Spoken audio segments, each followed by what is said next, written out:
From the PEP Radio Studios, this is all the news that is not for March 3rd, 2025.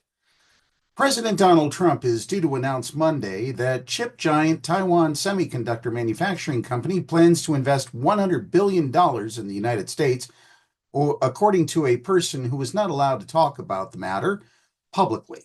It was not immediately clear if the $100 billion includes the $65 billion that was already announced.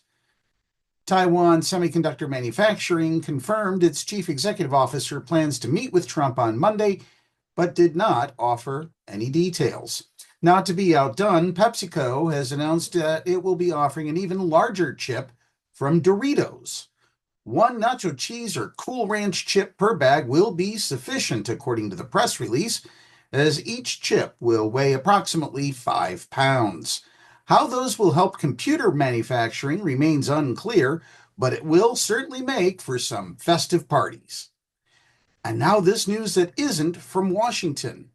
The Supreme Court said Monday it won't hear a challenge from conservative college students who say their freedom of speech is violated by a university program for reporting allegations of bias. 2 of the 9 justices, the dynamic duo of Samuel Alito and Clarence Thomas, publicly said they would have heard the case. The students say Indiana University's bias response team stifles speech on campus by allowing anonymous reports about things that appear prejudiced or demeaning. The university says the program is aimed at education and support, and the 2-person team doesn't dole out punishment. However, they did admit that the students are the ones that don't mind free speech as long as they are the only ones doing the speaking.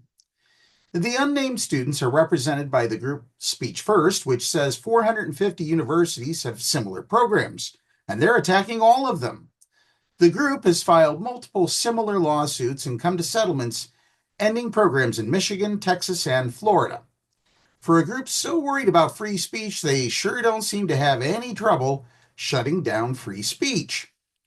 The High Court majority didn't detail their reasons for declining the case in their brief order handed down Monday, as is typical, especially when students are involved. Chief Justice Thomas did note from the bench that Elon Musk and his college-age Doge team were standing in the back of the courtroom glaring at him, and that Musk held a chainsaw in a rather menacing manner. President Donald Trump's plan to pull federal funding from institutions that provide gender-affirming care for transgender youth will remain blocked on a long-term basis under a federal judge's ruling in Seattle late Friday.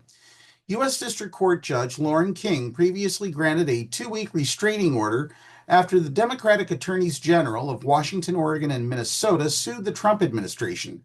Colorado has since joined the case. King's temporary order expired Friday, and she held arguments that day before issuing a preliminary injunction blocking most of Trump's plan pending a final decision on the merits of the case. The judge found the states lacked standing on one point: the order's protections against female genital mutilation.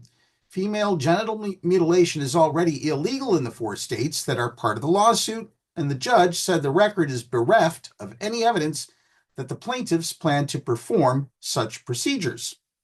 When asked for details about what Donald Trump intends to do about this delay in implementation of the president's order, Press Secretary Carolyn Leavitt said that she did not hear back from the president, who was running late for his weekly tanning appointment, hair extensions, and fingernail appointment.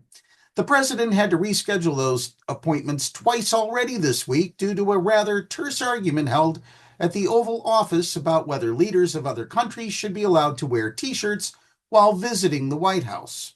Elon Musk unfortunately could not attend that meeting as he was too busy scaring Chief Justice Thomas with a chainsaw. That's the news that isn't for this week. Time now for the latest weather forecast for the Meadville area here on PEP Radio.